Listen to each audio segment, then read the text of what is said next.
Planning is my expertise.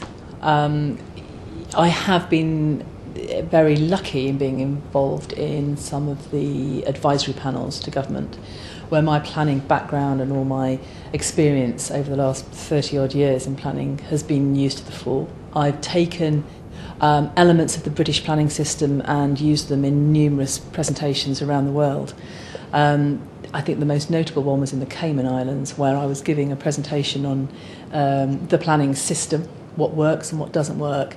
And there was, 250, 280 people in the audience, and the engagement with people who wanted to know what was going on in the UK in terms of bottom-up planning, which is what we have now, was brilliant. And I really enjoyed it, and there was a really good rapport with the audience, with the participants at that conference, who really wanted to have a better way of dealing with planning, and I was able to share good practice from here. That's been great. Some of the experience I have as an examiner for neighbourhood plans has come out in a lot of the meetings that I've had with government officials and ministers. So that's been a good dialogue with Eric Pickles, for example. Had an incredibly unusual meeting with Eric Pickles before he was elevated to the Lords, and talking about how successful neighbourhood plans have been and where they could be made better.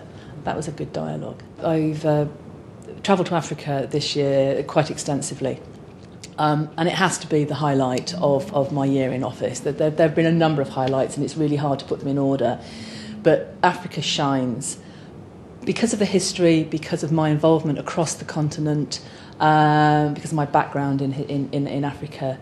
I spoke at a number of conferences. I was in Ghana just before my presidency. I spoke at the Planning Africa Summit in Durban. I was at the Africa Real Estate Conference in Cape Town. But the highlight has got to have been taking Governing Council to Johannesburg in March this year. People, I think, who were there understood how wonderful that was for me personally. Having worked across Kenya and South Africa and Zaire, actually, over the last 30-odd years, and particularly working in South Africa just after apartheid finished 20 years ago now. Never would I have thought 20 years ago that I would have been taking Governing Council to that country in the way that we did, and to have such a successful conference after our Governing Council meeting. It was unbelievable. The feedback was amazing. The support we got was just superb. And I know the RICS is thinking of running it again next year. And that, from a legacy point of view, speaks volumes. And it's certainly an area that I'm passionate about. Louise, Sean, thanks very much for joining me. Louise, start with you. How's the summit going?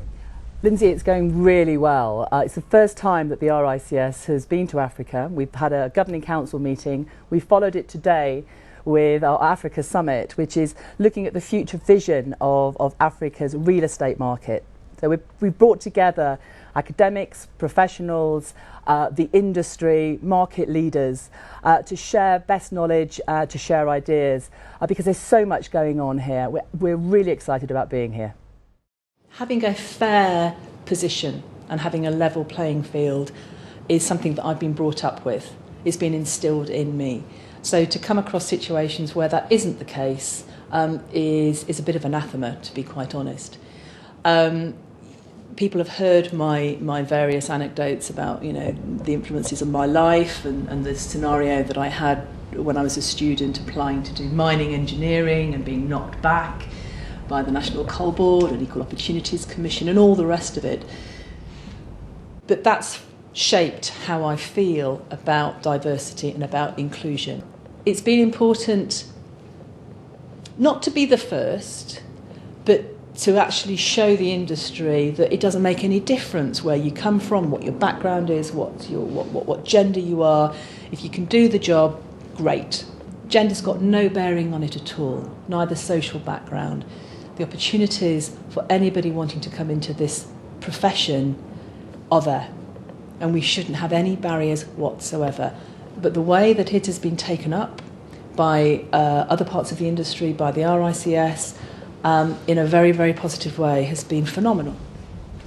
And to the point of having a major diversity conference at the end of June, and being able to launch the quality mark, which is going to shape the way that businesses in our sector work, is fantastic. I've had the opportunity of being able to speak around the world on these things, and I've been invited to speak literally every corner of the world. I have brought diversity into the presentations that I've done. We launched the Futures Report in Los Angeles at the Summit of the Americas. At that summit, I had the honour of launching our Futures Report, and that's a culmination of so much work over what the last 2 to 3 years we've been working on this piece. The impact has been superb. The video that launched the report has really hit home, and there's so many people and so many organisations using it. So to be able to launch it there and get the press involvement, and then it sort of like filter out around the world was a really good feeling. And we know that futures work is going to be influencing how our industry reacts to the changes that are taking place. I have done an awful lot of travelling. I think in total, leading up to being president and during my year, I think we're touching sort of over 30 countries that I've actually been either speaking in or having meetings in, so there's been a phenomenal number of visits. 2 areas. Africa is clearly a major area of my interest, but there have been some key meetings and visits which have stuck in my mind. I was travelling with the Lord Mayor of London, Fiona Woolf, to China and Vietnam, and we got to China and we got into Beijing. And I remember having an incredibly formal breakfast meeting with the mayor of Beijing, who suddenly halfway through the breakfast realised that I was there and I had a planning background. And the rest of the breakfast, he just had a direct dialogue with me, which was lovely. And at the end of the breakfast, he said, "Okay, this is very important. I'm now going to call all my senior staff together, and you will be meeting them this afternoon." Okay, and that's exactly what we did, and I had a brilliant meeting, and we were talking about policy and good practice, and that was actually what happened. Was they came back and they came to the UK a few weeks later, and I met them all again, which was lovely. So I subsequently travelled with Boris Johnson and a small group of property professionals and high-level international players, it turned out, to Southeast Asia, Indonesia and Malaysia. And I managed to get the message across that surveying wasn't just quantity surveying, it was a whole raft of, across the board of valuers and planning, development surveyors, project managers, and there was just not a good understanding of how broad we are. And I was relaying this to Boris. Boris then relayed it to the Prime Minister. And I know that the legislation has now changed because of it, because it's broadened out. And what has happened and is continuing to happen is that there is now an open door, really, for companies to be able to go into Malaysia, to be able to operate there without a lot of the red tape that had previously existed. That I'm very proud of. Right conversation, right time. It might have taken us 146 years to get our first female president, but I think neither Louise or us would have really anticipated the response that the industry has had to RICS having our first female president. It's been unprecedented, and we've done some amazing things. She's done some amazing things, particularly in terms of her sponsorship around visible women and diversity and inclusion. The launch of the Quality Mark on the 25th of June really highlights us doing something about diversity and inclusion for the industry in a really positive way that's all been about action. The other thing that we've had this year has been the RICS Futures Report, which Louise launched in Los Angeles at the Summit of the Americas. It's an incredible report. I actually commend the video RICS Futures to you. It's 4 minutes that will not be a waste of your time. And it really talks about what the potential is in the industry, not just for today, but for the next 20 years. And what potential there is absolutely so exciting. The other thing that we had was our Africa Summit, and I know this has been very close to Louise's heart. Africa was an emotional time for Louise in terms of actually taking Governing Council out to a place where she can see huge potential. And I can still remember at Governing Council where we talked about potentially taking Governing Council out to Africa on the back of what we could achieve in Africa. And then living it this year must, I'm sure, be one of the main highlights of her year.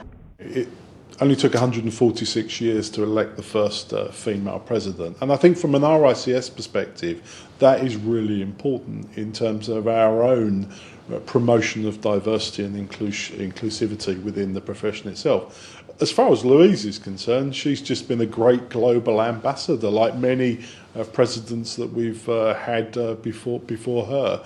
I think that her passion for ensuring that we didn't miss out on Africa, ensuring that we recognise that Africa will be one of the biggest youth populations, probably one of the world's workforces of the future, and an opportunity for RICS to embed our standards early, was a great point. And the Africa Summit would have been one of my own personal standout moments. I think, to turn up in Johannesburg, to bring in all of the leaders in the industry to an RICS event, and spend at least 1 hour on their national television over the course of a couple of days has to be a pretty important moment.